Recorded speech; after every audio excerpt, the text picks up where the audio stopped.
ইসলামটা কে খায় না মাথায় দেয় না ফুটবল খেলে কি আমি ওটাই জানতে পারলাম না। ইসলামটা কি? ইসলামকে জিজ্ঞাসা করছি, ইসলামটা কি তোমরাই বলো।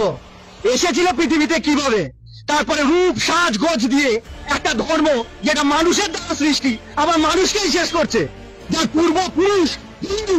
আমরা ইসলাম মুক্ত ভারতবর্ষ করতে চাই। আমাদের আজকে ইসলাম মুক্ত ভারত আমাদের দরকার। ইসলাম মুক্ত না করলে আমাদের মা বোনদের বাঁচানো যাবে না, সনাতনী ভাই বোনদের বাঁচানো যাবে না, মঠ মন্দির বাঁচানো যাবে না, দেবতার পুজো করতে পারবো না। আর এ তো সামান্য ব্যাপার। ৭০ তেতা দাপরে শয়তান বিনাশ হয়েছে, কলিতে বিনাশ হবে। কলিতে কারা বিনাশ করবে? সাধু সন্ত। সাধু সন্ত বিনাশ করবে। বিনাশকারী সামনে চলে এসছে, ওদের সময় হয়ে এসছে। মমতা ব্যানার্জি হুঁশিয়ার। গোটা ভারতবর্ষে ১ কোটি নাগা সন্ন্যাসী আছে, যেটা আমরা মুঘলের সঙ্গে লড়াই করেছিলাম। সারা বিশ্ব বলছে ইসলাম মুক্ত ভারত। যে ভারত সারা বিশ্বকে ভয় দেখাচ্ছে, সেই ভারতকে রক্ষা করতে সারা বিশ্ব দাঁড়িয়ে গেছে। এরপরে বন্ধুরা, হিন্দুরা জাগো, কেন ইসলাম মুক্ত ভারত বিশ্ব চাইছে? ১৪০০ বছর আগে ইসলাম তৈরি হয়েছে, ১৪৫০ বছর আগে, ১৪০০ বছর আগে ইসলাম পাড়ি দিয়েছে। আমাদের দরকার জিহাদ মুক্ত ভারত। শুধু ভারত না, জিহাদ মুক্ত বিশ্ব। যে জিহাদবাদ বলছে যে মুসলমান ছাড়া কেউ থাকবে না, মুসলমানকে কেটে দাও, আর মুসলমান হয়েও শান্তি নেই। এই তুই শিয়া, তাহলে তোকে কাটবো। এই তুই সুন্নি, তাহলে তোকে কাটবো। তুই আহমদিয়া, তুই বারেলভি, তুই সালাফি, তুই ওয়াহাবি, তুই ইসমাইলি, কাটবো। এই চিন্তাটা মৃত্যু দরকার। এগুলো সব উপধর্ম, ছলধর্ম। আজকে ছলধর্ম করে আজকে ভারতবর্ষটাকে শেষ করার চেষ্টা করছে। ইসলাম ধর্ম ত্যাগ করে মুক্ত করে আমাদের সনাতন ধর্মাবলম্বী হওয়া উচিত, যাতে এই হিন্দু জাতি বা সনাতন ধর্মের উপরে যাতে অত্যাচার অনাচার যাতে না হয়, সেই প্রতিকার করা উচিত। একজন সাধু বলছিলেন ইসলাম মুক্ত হওয়া প্রয়োজন। ইসলাম মুক্ত কেন? ইসলাম হচ্ছে মানবিকতার শত্রু। টেররিজমটাকে বাঁচিয়ে রাখার ইকুয়াল টু করলে মনে হয় ইসলাম। মনে হয় কি এখন ছবি পরিষ্কার করে দিয়েছে ইসলামই, যে যেখানে টেররিজম, যেখানে মার্ডার, যেখানে যা কিছু XYZ সংবিধানের বিরুদ্ধে, সেটাই ইসলাম। ভারতবর্ষ কোনোদিন ইসলাম ছিল না, ইসলামের শাসনও ছিল না, কেউ ছিল না। কারণ আমরা যদি দেখি ভারতবর্ষের ইতিহাস, সেখানে ছিল শুধু সনাতন ধর্ম। আমরা হিন্দুরা বুঝিনি, যার জন্য আজকে এপারে 35% হয়ে গেছে 6% থেকে। আমি সুমন্ত চক্রবর্তী, পূর্ব বর্ধমান জেলার 31 নম্বর ওয়ার্ডে আমার নিজস্ব প্রত্যেক বাড়ি ছিল। আজ আমি 2018 সাল থেকে সেই পৈতৃক বাড়ি থেকে জেহাদি মুসলমানদের অত্যাচারে এক প্রকার তাদের ফতোয়ার জন্য সেই নিজস্ব পৈতৃক বাড়িতে 2018 সাল থেকে ঢুকতে পারছি না। আজকের যে হিন্দু সনাতন ধর্মটা কোথায় যাবে? আজকের হিন্দু সনাতন ধর্ম কোথায় গিয়ে দাঁড়াবে? ইসলাম বলে কোনো কথা ধর্ম ছিল না। আমাদের হিন্দু সনাতন ধর্মের শ্রীমদ ভাগবত ও শ্রীমদ ভাগবত গীতা এই কথাই বলেছে, জগতের ধর্ম নামে যাহা কিছু চলে, ভাগবত বলে তাহা পরিপূর্ণ চলে। জগতে শুধু তো ষোলো ধর্ম, মনোধর্ম, দেহধর্ম করছে। প্রকৃত ধর্ম হলো সনাতন ধর্ম। যেটা বর্জনীয় সেটা বর্জন করো, যেটা নেওয়ার জিনিস সেটা নাও। এবার যদি তুমি এমন বিহেভিয়ার করো, বাকি সম্প্রদায়রা তোমাকে করোনা ভাইরাস ভাবা শুরু করে দেয়, তাহলে তো অ্যান্টিডট লাগবে তোমার বিরুদ্ধে। বাংলাদেশের সংখ্যা লঘু আমরা, সেই জন্য ওরা যার খেয়েছে, যার পড়েছে, তাকেই আজকে কারাগারে ভরে দিয়েছে। কিন্তু ভারতবর্ষ অত সোজা না। ভারতবর্ষ দিদিমণির ভারতবর্ষ না, ভারতবর্ষ সাধু সম্প্রদায়ের ভারতবর্ষ, ভারতবর্ষ ক্ষুদিরামের ভারতবর্ষ, ভারতবর্ষ আমাদের নেতাজির ভারতবর্ষ।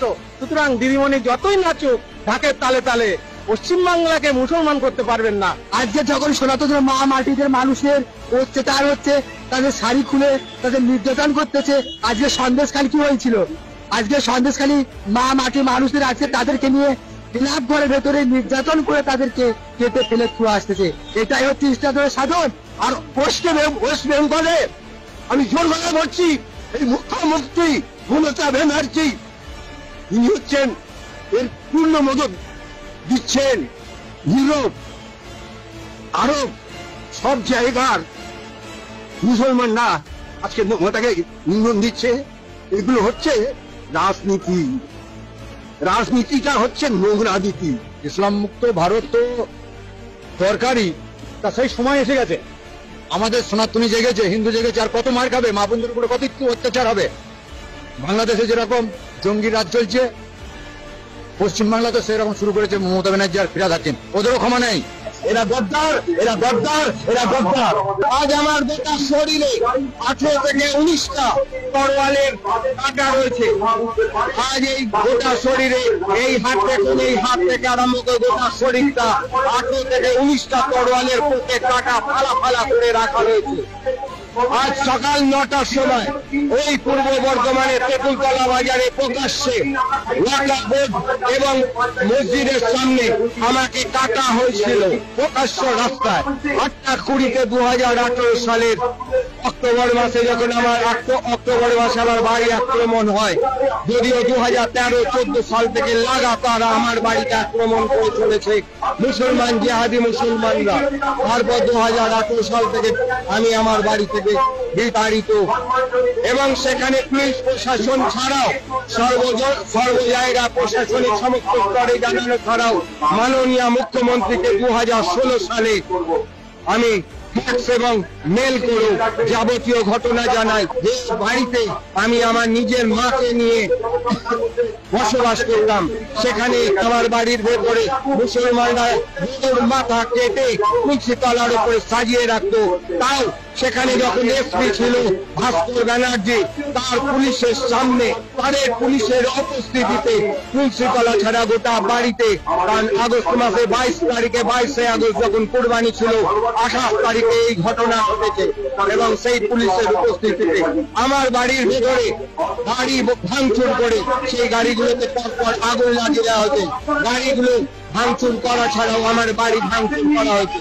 আর পুলিশ আমাকে ভর্তি করার নামে আমাকে তুলে নিয়ে যাচ্ছে, আর আমাকে লকআপ করছে। 6 থেকে 7 বার আমার জেল কারাবাস হয়েছে। এই টিএমসি তোষামোদি M for Muslim C for community এই সরকারের দাক্ষিণ্যে এই মমতা ব্যানার্জি বা মমতা ব্যানার্জি দাক্ষিণ্যে আজ উনি হিন্দু সাজার জন্য যিনি বোরখা পরে হিজাব পরে 2011 সালের 20 মে থেকে চালিয়ে এসেছেন, নিজেকে এক প্রকার বেগম হিসাবে দেখিয়েছেন। আজকে উনি 2026 বিধানসভাকে সামনে রেখে শুধুমাত্র দীঘার জগন্নাথ মন্দির উদ্বোধন করতে চলেছেন, নিজেকে হিন্দু প্রতিপন্ন করতে চলেছেন। প্রশ্ন, আপনার ডিএনএ যদি করা হয় আপনি ব্যানার্জি না বেগম, সেটা আপনার কাজের ধারায় সাধারণত মানুষ, পশ্চিমবঙ্গের মানুষ সঙ্গত খুব ভালোভাবে বুঝতে পারছেন যে আপনি আজ যাই হোক ব্যানার্জি নন, মমতা ব্যানার্জি নন, আপনি একজন মমতা বেগম। আপনারা ভাববেন না এটা ভারতবর্ষ, ভারতের পাকিস্তান আর বাংলাদেশের গুণগান দেওয়া যাবে না। আমাদের এই ভারতবর্ষ আজ না হয় কাল হিন্দু রাষ্ট্রে পরিণত হবেই হবে। ইসলাম ধর্মটাকে মুছে দেওয়া দরকার, কারণ ওরা যে সমস্ত হিন্দু সারা বিশ্বের কল্যাণের জন্য হিন্দু সর্বে বিশ্ববিনে সন্তু সর্বে সন্তু নিরাময়া সর্বে ভদ্রাণী পশ্যন্তি মা কশ্চিৎ দুঃখভাগ ভবে। হিন্দু না থাকলে পৃথিবী বিশ্ব ধ্বংস হয়ে যাবে। সবাই নিজের নিজের গ্রুপ একতা এবং আর সম্প্রদায় নিয়ে ভাবে, কিন্তু হিন্দু বিশ্বের কল্যাণের জন্য ভাবে। আজকে রাস্তা মানে নদীর পাড়টার কোথাও বাদ নেই যেখানে মুসলমানরা বাস করে বসে আছে। তাকে প্রশ্রয় দিচ্ছে কারা? তাদেরকে প্রশ্রয় দিচ্ছে আমার এই শাসক দল। তারা ঘর করেছে, তুমি ঘর করতে যাও তোমাকে ভেঙে দিচ্ছে, আর তারা ঘর করে চলে যাচ্ছে, কোনো প্রতিবাদ নেই। আজকে গোটা খাল পাড়টার কোথাও বাদ আছে, মুসলমানরা সমস্ত দখল করে বসে আছে আর ওই বাহাদুরি দেখাচ্ছে। এই টিএমসি টি ফর তোষামোদি M for Muslim C for community সরকার, তোষামোদি মুসলিম কমিউনিটি সরকার তৃণমূল সরকারের 2011 সালের 20 মে এই সরকার আসার পর থেকে লাগাতার অত্যাচার চলেছে, যেখানে হিন্দু এই পশ্চিমবঙ্গের সংখ্যালঘু। আজকে গোটা বিশ্বের মধ্যে হিন্দু রাষ্ট্র কোথাও নেই, নেপাল ছিল সেটাও বলচ্ছুত হয়ে গেছে। খুব শীঘ্রই ভারতবর্ষ হিন্দু রাষ্ট্র হবে এবং সেই জন্য আমরা 2025-এ আমরা সাধু সন্তরা কুম্ভই থেকে ধ্বজ উঠিয়ে দেব এবং বাগেশ্বর বাবা পদযাত্রা আরম্ভ করেছে। হিন্দু সনাতনীরাও ইউনাইটেড হয়েছে ভারতবর্ষ হিন্দু রাষ্ট্রের জন্য। আমরাও মান করছি যে ভারতবর্ষে হিন্দু রাষ্ট্র হলে সকলে সুরক্ষিত থাকবে। আমাদের সেই সংকল্প নিয়ে আমরা সনাতনীরা আজকে রাস্তায় নেমেছি। আগামী দিন নামব যতদিন পর্যন্ত আমাদের ভারতবর্ষ হিন্দু রাষ্ট্রে পরিণত না হচ্ছে। জয় হিন্দ, জয় শ্রীরাম, ভারত মাতা কি জয়।